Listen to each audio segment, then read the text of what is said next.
Sebenarnya nggak horor ya, tapi lebih ke sedih sih sebenarnya. Kenapa tuh? Sebenarnya aku baru kemarin ya, November lah, akhir November itu aku mau ke Sindoro kan.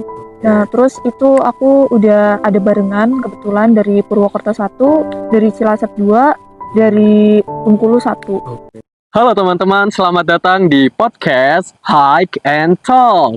Oke teman-teman, jadi di episode pembukaan kali ini saya bersama teman saya yang punya pengalaman di pendakian. Jadi kita bakal bicara-bicara nih tentang hiking dan pendakian ya. Oke, bisa baik perkenalkan diri Mbak Andin. Halo guys, aku Andin. Di sini aku mau nyeritain tentang pengalaman pendakian aku. Yeay. Oke, Mbak Andin. Andin sendiri itu mulai tertarik tentang dunia pendakian itu mulai sejak kapan kira-kira? Dari kecil, weh. Dari kecil, Bu. Iya. Terus aku tuh pengen daki tuh sebenarnya dari SMP kan. Tapi baru dibolehin tuh tahun 2025, tahun inilah. Oke. Pernah tuh aku mau mendaki waktu SMK itu di Sispala Balarata, ke Slamet itu belum dibolehin. Ya, padahal bareng-bareng ya. Iya, anjir. Parah sih. Oke. Kalau gunung pertama deh atau mungkin bukit pertama yang baru didaki itu apa sih? Kalau bukit lebih ke Beser, Kelir. Kalau gunung Perahu itu yang pertama. Pertama. Tapi kalau misalkan gunung-gunung lainnya apa aja tuh? Kalau gunung yang 3000-an, Slamet, Sindoro, Cermai. Oke, wah gila, udah hampir tamat nih triple S. Iya, satu lagi. Oke, kapan tuh kira-kira? Tahun depan. Tahun depan. Oke, kita aminkan. Oke. Mau ikut?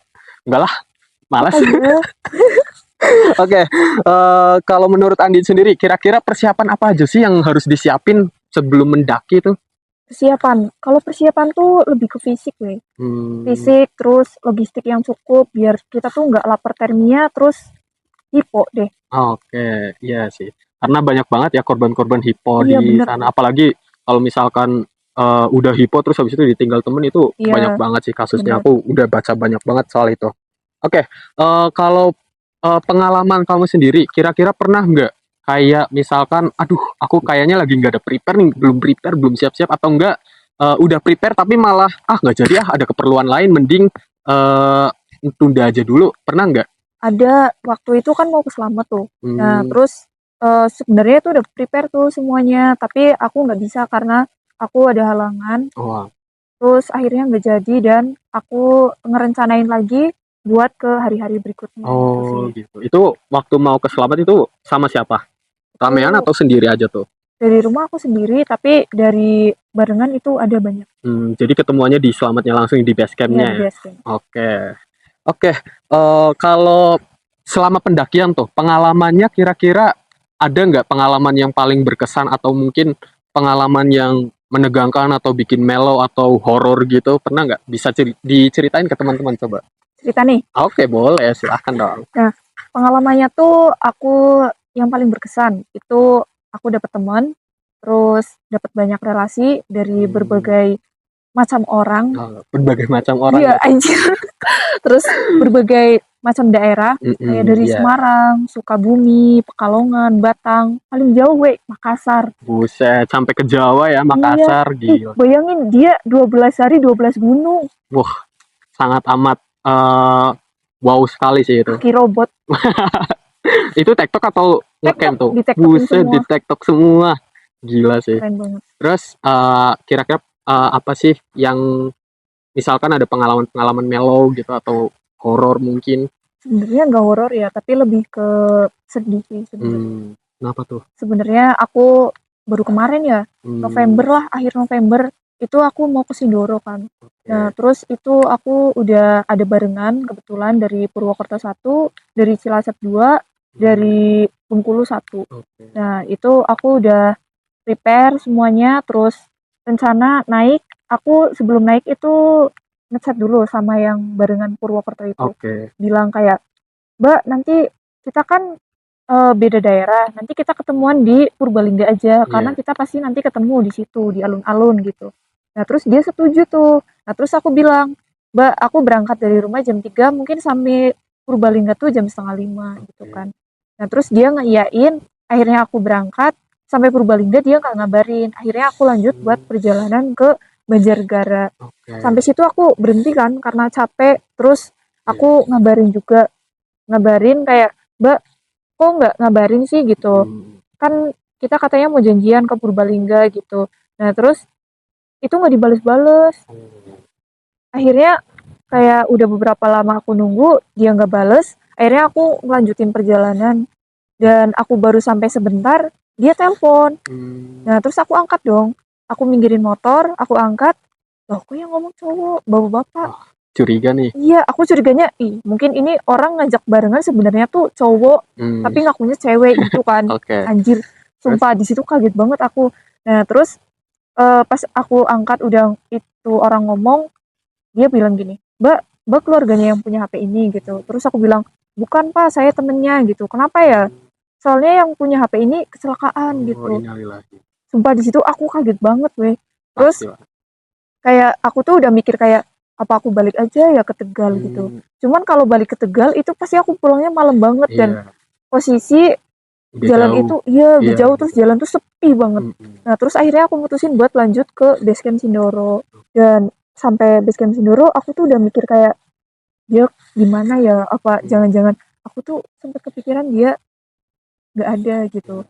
Nah terus waktu aku jam 12 aku mutusin buat naik ke Sindoro bareng sama yang orang Cilacap sama Bengkulu itu. Terus turun jam 12 siang sampai basecamp lagi. Jam 2:30 aku tidur, jam 3:30-nya aku balik ke Tegal. Terus sampai rumah aku istirahat, besoknya subuh-subuh aku ngechat dia lagi. Ngechat dia, gak dibales tuh, gak online dia. Terus pas udah jam 5:30, udah dibaca, tapi dia belum bales. Itu posisinya dia lagi mengetik, cuman lama banget mengetiknya. Terus udah aku baca, ternyata assalamualaikum gitu, pakai assalamualaikum, bukan dia dalam gitu. Iya, padahal temen gitu sama temen tiba-tiba langsung sama. assalamualaikum warahmatullahi wabarakatuh. Ini ibunya si ini, dia meninggal waktu kecelakaan di Purbalingga kayak gitu. Ya cukup sedih juga sih kalau ditinggal sama temen yang sehobi gitu, apalagi kenalnya juga kenal dari gunung juga kan. Ya kita doain aja, kita bantu doa, apalagi almarhumah juga baru meninggal kemarin, jadi nanti bisa kita minta tolong buat teman-teman juga buat bantu ngedoain biar almarhumah bisa tenang di sana. Amin. Oke, Andin tadi kan udah ngomongin yang melo-melo nih, jadi kita geser dulu ke yang lucu-lucu. Kira-kira pernah nggak kayak kejadian-kejadian lucu di gunung sana, misalkan ketemu hewan apa gitu yang lucu-lucu, atau mungkin ada kejadian yang lucu gitu-gitu? Kalau di gunung ketemu hewan, aku ketemu lotung Jawa pernah. Oke. Ketemu burung itu paling sering lah ya. Ya pasti Burung. gitu. Ya, terus kera pernah itu. Sampai aku berhenti jalannya tuh kan. Karena takut kan, takut Oh, iya. kayak dimintain makanannya Iya, itu, direbut tasnya itu. nanti takut. dihadang sama mereka, kayak preman hutan Iya, itu, preman betul. hutan banget sih itu. Nanti dipalak, Iya. sinilah jajan buat gua gitu. Terus itu waktu di Gunung Slamet ya, di Pelawangan itu kan ekstrim banget ya. Iya, iya. Aku nyungsep anjir. Nyungsep. Itu di depan banyak orang tuh. Enggak, kebetulan lagi sepi. Oh, untungnya nggak sakitnya, untungnya bukan sakitnya nggak seberapa, tapi malunya yang Iya, bener. itu untungnya nggak kayak gitu ya. Bener. Untungnya cuma sakit doang itu karena sepi. Oke. Tadi udah cerita-cerita pengalaman, terus udah banyak bincang-bincang juga. Kira-kira dari pendakian itu ngaruh nggak ke pribadi kamu? Kayak misalkan tadi kamu kan kayak jarang nih berteman gitu, introvert. Nah, terus tiba-tiba punya banyak temen dari Paham banget kayaknya aku introvert. Iya, tahu dong. Kan kita udah temenan sekelas. Gimana sih? Gitu. Jadi di kelas kan udah diam-diaman. Jadi pas tahu, oh kok kamu ketemu sama banyak temen nih dari berbagai daerah gitu, Gak kok nyangka bisa ya? gitu. Iya, shock gue. Shock. Itu gimana tuh? Apakah berpengaruh nggak sih pendakian itu ke diri sendiri? Berpengaruh dong. Oke. Kayak aku yang awalnya introvert, pendiam, kayak orang no lab lah ya. Gitu. Cuman aku dari pendakian tuh kayak langsung mau ngomong gitu sama orang. Karena kalau di jalur pendakian tuh kita nggak mandang cantik, ganteng, Iya. kaya, atau nggak punya apa-apa gitu, enggak. Kayak misal kita di pendakian gitu, terus kayak di jalan kayak mari mas, Oh iya, mari mbak, benar-benar. semangat puncak 5 menit lagi gitu. Bener lagi. Iya, Iya, padahal kayak mau masih 1 jam 2 jam. terus habis itu kayak ada yang nyeletuk nanti di atas ada Indomaret gitu. Iya, Parah sih itu. seru sih tapi seru. Iya, pastilah seru lah karena kita itu juga sama orang asing bukan sama yang orang kita kenal kan. Iya betul. Gitu. Jadi cukup berpengaruh ya pendakian itu ke diri sendiri. Oke, terakhir nih pesan singkat buat para teman-teman semua yang baru banget pengen coba, pengen mendaki deh, penasaran. Terus saran dong kira-kira apa yang harus gunung apa yang harus didaki untuk pemula gitu. Ada nggak? Kalau buat saran ya, misal kalian tuh mau daki, kalian baru pengalaman pertama, itu usahain cari gunung yang treknya mungkin masih aman ya buat Iya. pemula gitu. Sebenarnya nggak ada gunung yang buat pemula Iya, gitu, cuman kita cari yang mungkin lebih mudah gitu, terus cari temen yang tepat. Oke. Karena meskipun kadang kita dapat temen yang sering daki, itu nggak tahu ya orang kalau Iya, di gunung iya. tuh sifatnya kelihatan Iya, semua benar. gitu. Kadang egois, kita capek malah ditinggal, dia kayak gue harus sampai puncak dan dia udah bodo amat gitu ya, benar. Terus buat persiapan aja sih itu wajib, kayak logistik, terus fisik itu disiapin 2 minggu sebelum kita puncak, itu wajib, kayak lari atau sepedaan atau trekking tipis-tipis lah ke bukit-bukit gitu.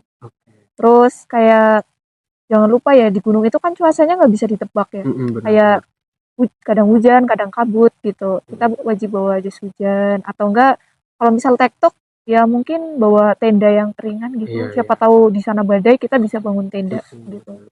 Jadi kita kayak peribahasa lah ya, sedia payung sebelum hujan. Gitu. Sedia aku sebelum Kang. Jangan dong. Oke.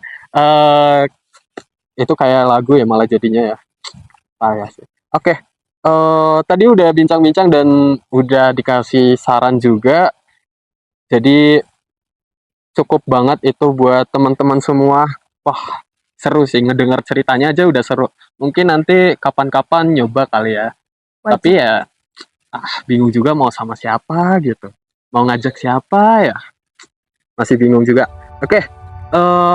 Tadi ngedengar ceritanya udah seru banget. Nanti mungkin kapan-kapan bisa coba sendiri gimana sih susahnya, gimana sih senengnya. Tapi dengar-dengar sih ya emang prosesnya pasti susah. Jadi karena mendaki itu nggak cuma soal proses sama mental juga, tapi harus juga ngejaga alam ya kan, karena pastinya gunung itu juga bukan wilayah kita. Oke, jadi mungkin itu aja bincang-bincang kali ini ya Mbak Nin. Oke, terima kasih banyak karena udah hadir di podcast ini, dan terima kasih juga karena udah menyempatkan waktu buat hadir di podcast ini. Oh, aku ada kata-kata. Apa tuh? Boleh, silahkan. Kalau kita mau menggapai puncak yang indah, kita harus ngelewatin jalan yang nggak mudah. Oke, siap. Masuk. Oke, terima kasih Kak Andin. Terima kasih banyak buat teman-teman. Itu saja buat podcast kali ini. Jadi terima kasih. See you and sayonara.